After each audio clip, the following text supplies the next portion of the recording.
Olá, estudantes do quinto ano, tudo bem com vocês? Eu espero que estejam bem, né? Estamos iniciando nossa quinta aula. O tema da aula de hoje é Poti, Murais Curitibanos. Vou deixar um tempinho para você conseguir se organizar com aqueles materiais de sempre, né? Algumas folhas de papel ou seu caderno, diário de bordo, né, no caso. Também lápis de escrever, lápis de cor, canetinha, o que você tiver. Vou te dar alguns segundos aqui para você se organizar aí.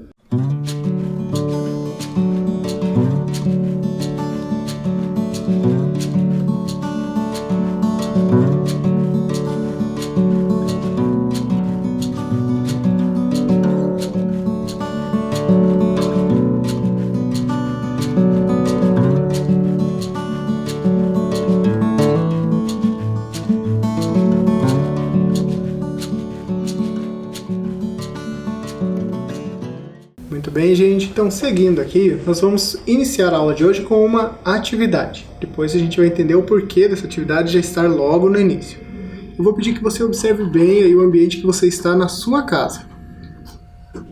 Então, você vai escolher um objeto, né, que tenha um valor. Esse valor pode ser econômico, ou seja, pode ser um objeto de valor mesmo de dinheiro, né?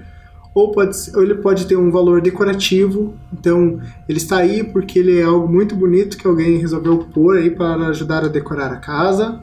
Ou ele pode ter um valor simbólico, né? Pode ser de repente um artefato religioso ou qualquer outra coisa que tenha aí um significado simbólico, ou de repente histórico, né? Pode estar ligado a algum familiar antepassado ou alguma coisa assim.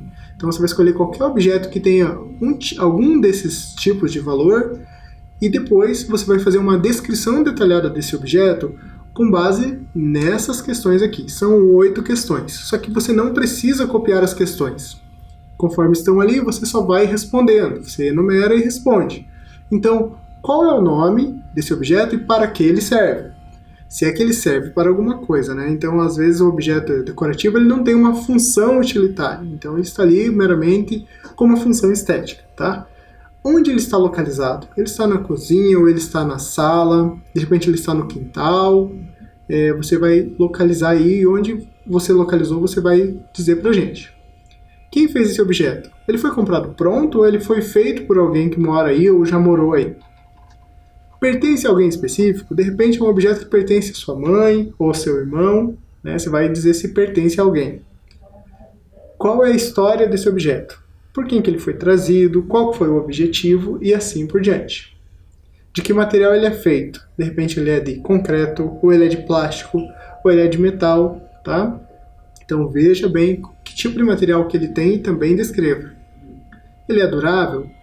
Alguns desses materiais são mais duráveis que outros, né? Outros são mais efêmeros. O papel, por exemplo, ele não tem uma durabilidade tão longa. E por fim, quem é o responsável por cuidar desse objeto? Então vou te dar alguns minutos aqui, você se organiza, encontra o objeto e faça essa descrição, tá bom? Vamos lá.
Então, conforme eu disse, essa atividade ela estava aqui por um objetivo.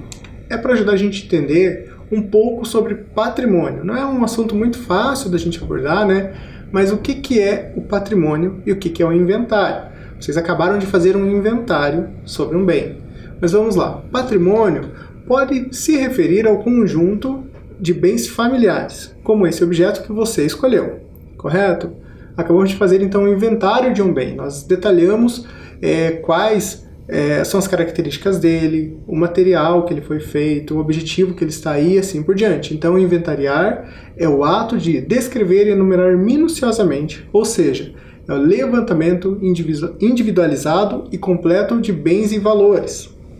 O patrimônio cultural e artístico de um povo é um bem que precisa ser preservado, pois ele nos serve de referência histórica, social e econômica. Guarda nossas memórias, conta nossa trajetória e, de certa forma, projeta o que seremos no futuro. Tá? Então, aqui algumas definições acerca do patrimônio e do que é o inventário. Não sei se você sabe também, mas existem alguns órgãos que são responsáveis por cuidar e preservar os patrimônios. A Unesco, né, se a gente estiver pensando em termos de mundo. Aqui no Brasil nós temos o IPHAN, que é o Instituto do Patrimônio Histórico e Artístico Nacional. Também temos dois órgãos aqui, um a nível estadual, que é o CCP, que está vinculado à Secretaria de Estado da Cultura, e temos um conselho municipal. Todos esses órgãos têm o único objetivo que é preservar e cuidar do patrimônio cultural, artístico e histórico, tá bom? Só a nível de informação mesmo. A gente vai para mais uma atividade agora. Eu não sei se você já viu essa imagem, né? Ela está na rua, depois a gente vai falar um pouquinho melhor sobre ela, mas nesse momento a gente vai fazer novamente aquele exercício de leitura de imagem. Então você vai descrever tudo o que você puder sobre a imagem que você está vendo, né? Esse mural que está na tela. Lembrando lá que você pode falar coisas relativas ao tema, o que você está vendo que ali está representado. Também aos elementos da linguagem visual, né? As formas, que tipo de traço tem ali, quais cores e assim por diante. Vou te dar um tempinho para você fazer essa leitura, certo? Vamos lá.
Então, gente, de repente você já viu essa imagem, né? Até no dia a dia aí, de repente você passa por aí. Trata-se de um mural do Poti. Lembrando lá o tema da nossa aula, né? Que é Poti Murais Curitibanos. A referência para a aula de hoje foi toda sobre o livro da professora Daniela Pedroso, tá? Então teremos algumas informações com relação a esse livro. Quem quiser conhecer mais, é um livro que trata sobre a trajetória, a vida e faz um inventário, de certa forma, desses murais aqui na cidade de Curitiba. Só para vocês terem uma ideia, no livro são citados mais de 40 murais espalhados pela cidade. Depois a gente vai falar um pouquinho melhor sobre isso. Voltando aqui sobre o artista, o Poti, né? Na verdade o nome dele é Napoleão Potiguara Lazarotto. Ele nasceu em 29 de março de 1924. E olha uma curiosidade aí. É o mesmo dia do aniversário da cidade de Curitiba, certo? Ele é filho de italianos, né? O senhor Isaac Lazarotto e a dona Giulia Tortato Lazarotto. Os pais são bem importantes na trajetória dele. O pai trabalhava na ferrovia e também trabalhava com fundição, né, de metal. E ele acaba ensinando algumas coisas para o Poti e incentiva o Poti na sua arte. A mãe, a dona Júlia, por outro lado, é conhecida até na cidade toda por conta de um risoto que ela fazia. O risoto é uma comida típica italiana, né? E a dona Júlia fazia um risoto que todo mundo gostava e por isso eles criaram uma cantina.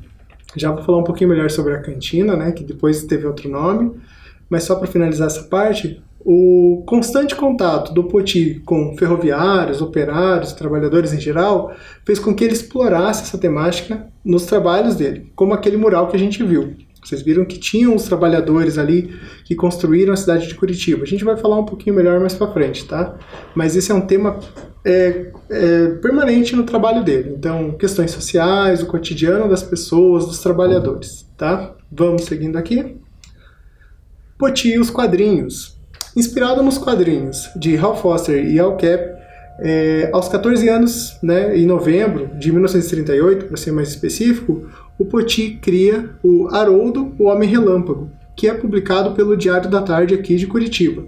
Então ele já tinha essa ligação com o desenho e ele já produzia até em termos de trabalhar com isso. Então percebam, aos 14 anos o Poti já estava trabalhando ali com sua arte.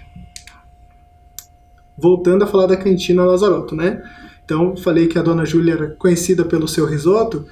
Ela cria, então, essa cantina Lazarotto, que depois passa a se chamar Vagão do Armistício. O armistício é um acordo que suspende temporariamente uma luta, disputa ou guerra. Então, é um acordo de paz. Foi feita, não se sabe exatamente quem deu esse nome, ou apelidou o local, mas foi em referência a dois fatos históricos, um na Primeira Guerra e um na Segunda Guerra Mundial, em que a França e a Alemanha fizeram um acordo de paz dentro de um restaurante vagão. Então, pela construção ali, se parecer com um vagão, e a gente já vai ver as imagens, apelidaram a cantina Lazarotto de Vagão do Armistício. E foi aqui também, teve outro fato importante.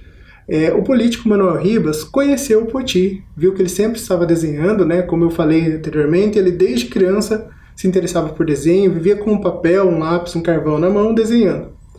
Percebendo isso, o Manuel Ribas, quando ele tinha ali, próximo de completar os seus 18 anos, concedeu uma bolsa de estudos para a Escola Nacional de Belas Artes no Rio de Janeiro, né? Então o Poti, nesse ano que ele fez 18 anos, ele vai para o Rio de Janeiro com uma bolsa estudar na Escola Nacional de Belas Artes.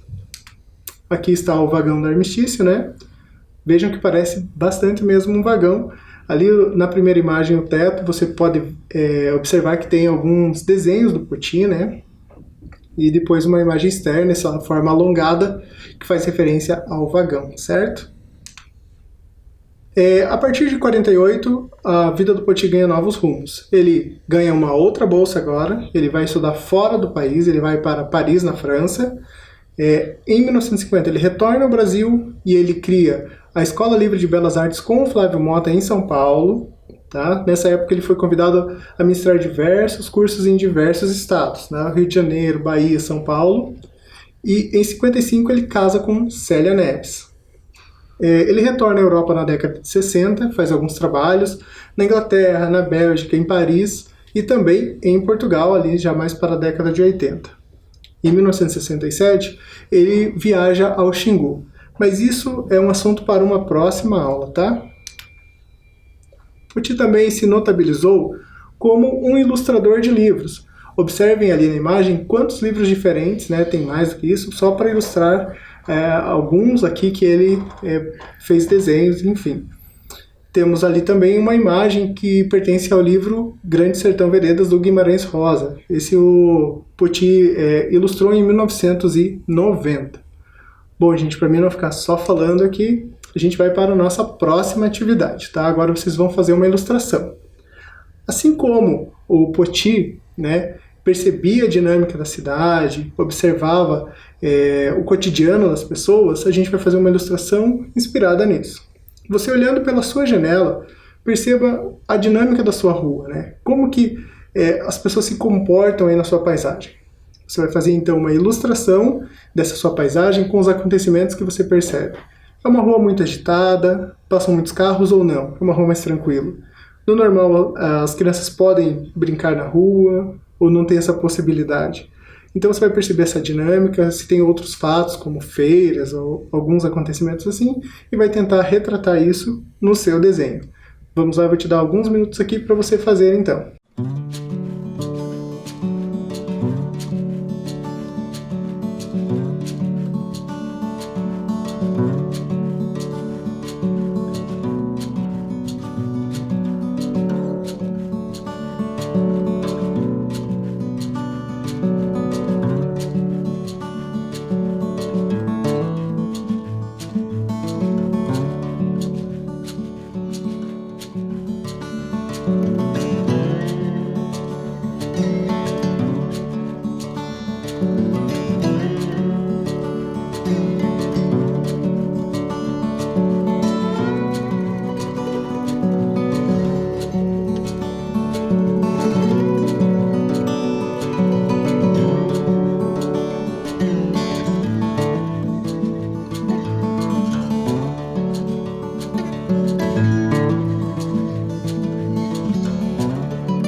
conseguiu fazer esse desenho, vamos seguindo aqui. Mais algumas informações sobre a arte do Poti, né? Como o tema da aula são os murais, a gente vai falar um pouquinho mais específico agora sobre os murais. Muralismo é o tipo de arte que tem como suporte paredes e painéis permanentes. Está particularmente ligado à arquitetura. Então, a partir do momento que você faz um mural, você tem que pensar nessa relação com o prédio, a casa, ou o lugar onde ela foi feita. Também conhecida como arte mural, esse tipo de arte propicia uma relação de proximidade com o público. Quer dizer, as pessoas vão passar por ali e estarão em contato com esse tipo de arte, né? Diferente de outras artes que estão em outras instituições, o museu, por exemplo, que você precisa ir até esse lugar. A arte mural não, como arte de rua, arte pública, ela está quase sempre ao alcance do público, querendo esse público ou não, né? Às vezes as pessoas estão simplesmente dentro do ônibus ou caminhando pelas ruas e já estão em contato com esse tipo de arte. O Poti tinha muitos recursos, então ele trabalha com diversas técnicas, ele é muito virtuoso nisso, então a gente pode aqui perceber algumas diferentes técnicas que ele usa. Tá? As imagens aqui também são do livro da Daniela Pedroso, né? Que inclusive o título da aula, é o título do livro dela, tá? Poti, Murais Curitibanos. Então na primeira imagem ali nós temos uma madeira entalhada, na segunda imagem uma madeira vazada. Qual que é a diferença? O entalhe é onde você vai cavando a madeira com goivas, com um metal, enfim, formões. No segundo, essa madeira é totalmente cortada, então aquelas áreas vazias são totalmente tiradas da madeira. Também o lajota em cerâmica e o azulejo, né? Ele trabalhou também com vitral, cobre sobre madeira, concreto aparente. Então vejam, todos são murais, mas eles usam de uma infinidade de técnicas e de materiais. O subtítulo do livro é O Artista de Nossas Ruas, tá? Então a gente vai ver aqui uma série de trabalhos dele espalhados pela cidade. Como eu falei, são mais de 40 trabalhos, painéis, murais, então a gente só vai dar aqui uma pequena amostra. Esse painel, por exemplo, está na Praça 19. A Praça 19 a gente viu na aula anterior, quando a gente viu as esculturas do homem nu e da mulher nua, lembram? O Paraná e a Justiça? É na mesma praça. Então esse painel mostra a evolução política do estado do Paraná, porque a praça foi criada por conta da emancipação do estado, né? Emancipação política. Aqui inclusive tem uma turma ali observando esse painel, é da escola João Paulo, né, ali no portão. Aqui a primeira imagem que a gente viu, eu não sei se vocês conseguiram descrever e conseguiram perceber isso, mas aqui tem toda uma linha, uma narrativa que conta as imagens da cidade desde um tempo que a cidade vivia do plantio, da agricultura, dos primeiros moradores, passando ali pela colonização. Então a gente vê ali aquela casa, né, que tem ali os lambrequins, que é um estilo de construção dos poloneses, italianos, enfim, dos europeus de uma forma geral, né? Também temos marcadamente ali o pinheiro, né, a araucária, que é um símbolo do estado, até chegar na década de 90 ali com as estações tubo, né, ou seja, essa mudança na paisagem urbana mesmo, os faróis do saber, a ópera de arame e assim por diante. Então mostra aí alguns momentos da história da cidade, né? Esse painel foi feito por conta também do aniversário da cidade, né? Então por isso que ele trata dessa temática. Do outro lado da rua, na mesma travessa Nestor de Castro, né, ali tem uns pontos de ônibus, então de repente você até já viu isso, né? Agora eu vou te convidar a prestar mais atenção nesses detalhes, tá? Mas ali do outro lado da rua, na mesma travessa, tem um outro painel. O nome é O Largo da Ordem. Se vocês observarem bem, também fala sobre um outro tempo passado. Temos ali uma carroça, temos a igreja de São Francisco, né?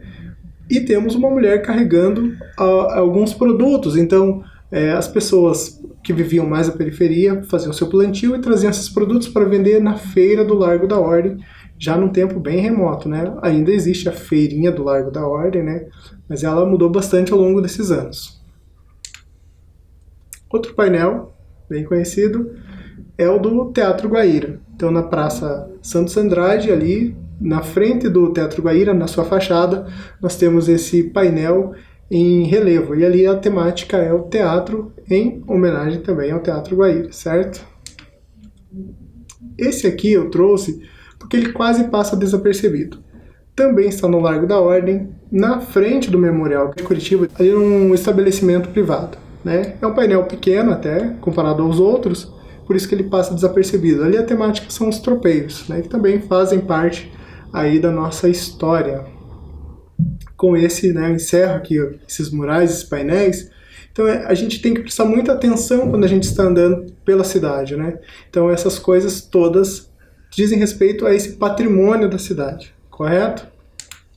Vamos para mais uma atividade aqui. Agora a proposta é de um mural. Você vai só pensar, lógico, não tem como executar, não tem como ir além disso, mas eu gostaria que, usando da sua imaginação, você pensasse num lugar aí no seu bairro, na sua rua, que você gostaria de fazer um mural ou um painel, certo? Você vai pensar que tipo de material você usaria, como seria essa imagem, que tema você faria, e depois você pode fazer um desenho com esse mural que você imaginou aí. Vamos tentar então fazer? Vamos lá?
Uma outra alternativa para essa atividade, tá, gente? Para quem conseguir, tiver condições, de repente é você fazer uma fotografia, imprimir de algum lugar que você gostaria e ali só fazer uma intervenção com um desenho sobre a fotografia, tá?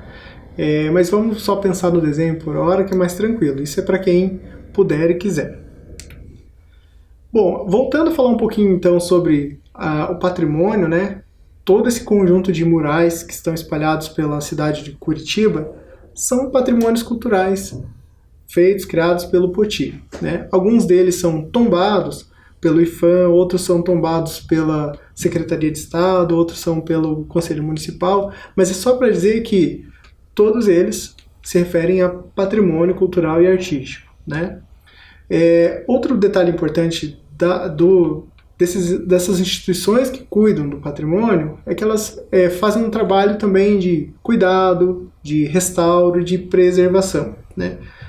Lógico que cabe a todos nós cuidarmos do patrimônio, né? Não depredar e não deixar que depredem, mas esses órgãos têm essa função também de restaurar. Ali, por exemplo, na imagem que estamos vendo, foi em 2017, quando a Prefeitura de Curitiba fez o restauro de algumas dessas obras, essa mais específica ali na Praça 19 de Dezembro, tá?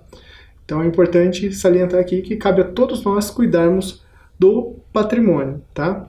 Hoje nós falamos um pouquinho mais sobre a ideia de patrimônio material, mas o patrimônio também pode ser imaterial, ou seja, não se referir a coisas palpáveis, né, como uma obra, um painel, pode ser coisas da cultura, como a gastronomia, ou até mesmo costumes, danças e outras tradições, tá? Mas hoje falamos um pouquinho mais específico sobre a vida e obra do Poti Lazarotto. Eu espero que você tenha gostado da aula. Por hoje é isso, então até logo.